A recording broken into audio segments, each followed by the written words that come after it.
Hi, എല്ലാവർക്കും നമസ്കാരം. കുടല് നന്നായാൽ ഉടല് നന്നായി, ഇങ്ങനെ കേട്ടിട്ടില്ലേ? എന്തായിരിക്കാം അങ്ങനെ പറയുന്നത്? നമ്മുടെ ആരോഗ്യം തുടങ്ങുന്നത് നമ്മുടെ ഭക്ഷണത്തിൽ നിന്ന് തന്നെയാണ്. ഇനി ആ കഴിക്കുന്ന ഭക്ഷണം ദഹിക്കുന്ന ആ രീതി, ദഹനം നടക്കുന്ന ആ ഒരു ഗട്ട് ഏരിയ നമ്മൾ പറയും. ഞാൻ ഇന്നിവിടെ പറയാൻ ആഗ്രഹിക്കുന്നത് നമ്മളുടെ ആരോഗ്യത്തിന്റെ ആ സ്റ്റാർട്ടിങ്ങിനെ കുറിച്ചാണ്, ആ ഒരു ദഹനത്തിനെ കുറിച്ചാണ്. നമ്മുടെ ആ ഒരു ഗട്ട് ഹെൽത്ത് എന്നുള്ളത് തന്നെയാണ് നമ്മുടെ ആരോഗ്യത്തിന്റെ ഒന്നാമത്തെ കാര്യം. ഗട്ട് ഹെൽത്ത് ഓക്കെ അല്ലെങ്കിൽ നമ്മൾ എന്തെടുത്തിട്ടും, എന്ത് സപ്ലിമെന്റ് ആണെങ്കിലും, നമ്മൾ എന്ത് പോഷകങ്ങൾ കഴിച്ചാലും ആ ഒരു അബ്സോർപ്ഷൻ കറക്റ്റായിട്ട് നടക്കില്ല. അപ്പൊ ഗട്ട് ഏരിയ എന്ന് പറഞ്ഞാൽ നമുക്കറിയാം ചെറുകുടലും വൻകുടലും ചേരുന്ന ഒരു ഭാഗമാണ്. അപ്പം ഗട്ട് ഹെൽത്ത് നമ്മൾ പറയുമ്പോൾ അവിടെ നമ്മളെ ഗട്ടില് 40 ട്രില്യൺസിലധികം ബാക്ടീരിയാസ് ഉണ്ട്. മൈക്രോബയോംസ് എന്നാണ് പറയുക. അപ്പൊ ഈ മൈക്രോബയോംസിന്റെ എണ്ണത്തെക്കുറിച്ച് പറയുകയാണെങ്കിൽ നമ്മൾ ചിന്തിക്കുന്നതിലും അപ്പുറമാണ്. മനുഷ്യ ശരീരം നിർമ്മിച്ചിട്ടുള്ളത് കോശങ്ങൾ കൊണ്ടാണ്. ഈ കോശങ്ങളുടെ ഒരു 10 ഇരട്ടിയിലധികം എണ്ണം നമുക്ക് പറയാൻ പറ്റും. 500-ലധികം വ്യത്യസ്ത സ്പീഷീസുകളുണ്ടോ. അപ്പൊ ഇത്രയും എണ്ണമുള്ള ആ ഒരു മൈക്രോബയോംസിന്റെ എണ്ണത്തിൽ കുറവ് വരുമ്പോഴാണ് നമുക്ക് ആരോഗ്യ പ്രശ്നങ്ങൾ സ്റ്റാർട്ട് ചെയ്യുന്നത്. ഇനി എങ്ങനെയാണ് ഇവയുടെ എണ്ണത്തിൽ കുറവ് വരുന്നത്? നാം കഴിക്കുന്ന ഭക്ഷണം, അല്ലെ, ഹൈ പ്രോസസ്ഡ് ഫുഡ്, അതുപോലെ ഇപ്പോൾ കൊക്കക്കോള പോലെയുള്ള ദോഷകരമായിട്ടുള്ള ഡ്രിങ്ക്സ് എടുക്കുമ്പോഴും ഇങ്ങനെയുള്ള ഫുഡൊക്കെ കഴിച്ച് നമ്മളുടെ ആ ഒരു മൈക്രോബയോംസിനെ ഡിസ്റ്റർബ് ആക്കുകയാണ്. അവയുടെ എണ്ണം കുറയുകയാണ് ചെയ്യുന്നത്. അങ്ങനെ നമ്മുടെ ഹെൽത്ത് ഇഷ്യൂസ് തുടങ്ങുകയാണ്. അപ്പൊ നമ്മുടെ ആരോഗ്യത്തിന്റെ മെയിൻ സ്റ്റാർട്ടിങ് നമ്മൾ ശ്രദ്ധിക്കേണ്ടത് ഗട്ട് ഹെൽത്ത് ആണ്. അപ്പൊ നാം കഴിക്കുന്ന ഭക്ഷണം എങ്ങനെയാണ് ആ ഒരു മൈക്രോബയോംസിനെ ട്രീറ്റ് ചെയ്യുന്നത് എന്ന് നാം ചിന്തിക്കേണ്ടിയിരിക്കുന്നു. അപ്പം ഇത്തരത്തിൽ പ്രശ്നങ്ങൾ വരുമ്പോൾ ആ ഒരു ഗട്ട് ഹെൽത്തുമായി ബന്ധപ്പെട്ട് ഒത്തിരി ആരോഗ്യ പ്രശ്നങ്ങൾ നമ്മൾ കണ്ടുവരുന്നുണ്ട്.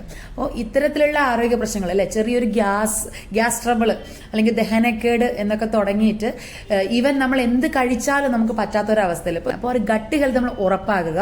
നാം കഴിക്കുന്ന ഭക്ഷണം കറക്റ്റ് ആയിട്ടുള്ളതാണോ, എങ്ങനെയുള്ള ഭക്ഷണങ്ങളാണ് നമ്മുടെ ഒരു മൈക്രോബയോംസിനെ ട്രീറ്റ് ചെയ്യുന്നത് നമുക്കറിയാം. ഹെൽത്തി ആക്കാൻ വേണ്ടി നമുക്ക് ചെയ്യാൻ പറ്റുന്ന ഒരേ ഒരു കാര്യം എന്താന്ന് വെച്ചാൽ ആ ഒരു മൈക്രോബയോംസിന്റെ എണ്ണത്തിൽ വർധനവ് വരുത്തുക, അവയുടെ എണ്ണം മെയിൻറ്റെയിൻ ചെയ്യുക, ആ മൈക്രോബയോംസിനെ ട്രീറ്റ് ചെയ്യുന്ന രീതിയിലുള്ള ഭക്ഷണം കൊടുക്കുക എന്നുള്ളതാണ്.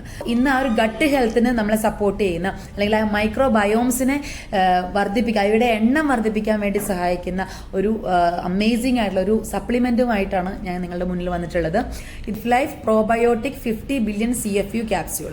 ഇതിൽ CFU പറയുന്നത് കോളനി ഫാമിംഗ് യൂണിറ്റ് ആണ്. സോ ഒരു ക്യാപ്സ്യൂളിൽ നമുക്ക് 50 ബില്യൺ ബാക്ടീരിയാസിനെ നമുക്ക് ക്രിയേറ്റ് ചെയ്യാൻ പറ്റും. ഇതൊരു 11 ലെവൽ ഒരു ടൈം റിസർച്ച് ആൻഡ് ഡെവലപ്മെന്റിൽ ടെസ്റ്റ് ചെയ്ത് ഓക്കെ ആയിട്ടുള്ള ഒരു പ്രോഡക്റ്റാണ്, വെൽനസ് പ്രോഡക്റ്റാണ്. നമ്മളെ സംബന്ധിച്ച് നമ്മളൊരു ദിവസം ഒരു 20 ഫുഡൊക്കെ എടുക്കുന്ന സമയത്ത് നമുക്ക് പറയാൻ പറ്റില്ല എത്രത്തോളം നമ്മൾ ആ ബാക്ടീരിയാസിനെ ട്രീറ്റ് ചെയ്യുന്നുണ്ടെന്ന്. സോ ഈ ഒരു ക്യാപ്സ്യൂൾ എടുക്കുമ്പോൾ നമുക്ക് ഉറപ്പിക്കാൻ പറ്റും നമ്മൾ അവിടെ ആ ഒരു ബാക്ടീരിയാസിന്റെ എണ്ണത്തെ വർദ്ധിപ്പിക്കാൻ പറ്റും എന്നുള്ളത്. അപ്പൊ ഇന്ന് നമ്മളുടെ ഹെൽത്ത്, ഓവറോൾ ഹെൽത്ത്, നമ്മൾ മെന്റൽ ഹെൽത്ത് ഓക്കെ ആവണമെങ്കിൽ നമ്മളെ ഗട്ട് ഓക്കെ ആണ്, അങ്ങനെ തന്നെ പറയാം. നമ്മളെ പ്രതിരോധ ശേഷി ഓക്കെ ആക്കണമെങ്കിൽ നമ്മളെ ഗട്ട് ഹെൽത്ത് ഓക്കെ ആക്കണം. നമ്മൾ ഈച്ച് ആൻഡ് എവറി ഇന്ന് നമ്മൾ കണ്ടുവരുന്ന എല്ലാ ജീവിതശൈലി രോഗങ്ങളുടെയും ഒരു കാരണം എന്ന് പറയുന്നത് നമ്മളെ ഗട്ട് ഹെൽത്തുമായി ബന്ധപ്പെട്ടിട്ടുള്ളതാണ്. സോ നമ്മളുടെ ഗട്ടിനെ ഹെൽത്തി ആക്കിയിരിക്കുക. നമ്മളുടെ ഇന്ന് നമ്മൾ അഭിമുഖീകരിക്കുന്ന പല ആരോഗ്യ പ്രശ്നങ്ങളെ നമുക്ക് മാറ്റി നമുക്ക് ജീവിതത്തിലേക്ക് തിരിച്ചു വരാൻ പറ്റും. നമുക്ക് ഇഷ്ടമുള്ള ഭക്ഷണം നമുക്ക് കഴിക്കാൻ പറ്റും, കഴിച്ച് ഹാപ്പി ആയിട്ട് മുന്നോട്ട് പോകാൻ പറ്റും.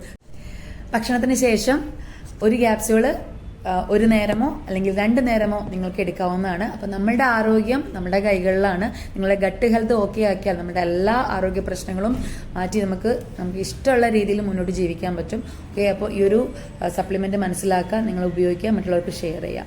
Okay, thank you.